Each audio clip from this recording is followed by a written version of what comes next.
Breaking news అంటుంది. కాసేపట్లో ఇస్లామాబాద్ వేదికగా అమెరికా ఇరాన్ మధ్య చర్చలు జరగనున్నాయి.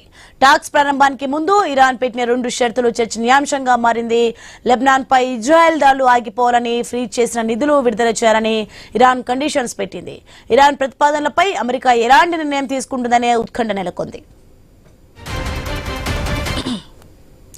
ఇక మరోవైపు అమెరికా కూడా పలు డిమాండ్లు వినిపిస్తోంది.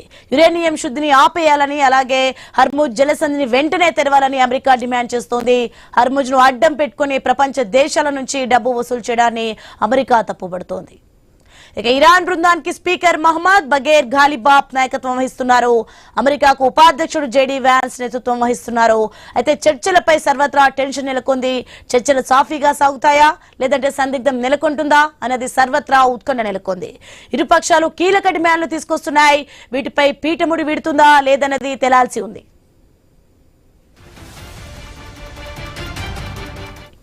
ఇక మరోవైపు చర్చలకు ముందు ట్రంప్ ఇరాన్ కు స్ట్రాంగ్ వార్నింగ్ ఇచ్చారు.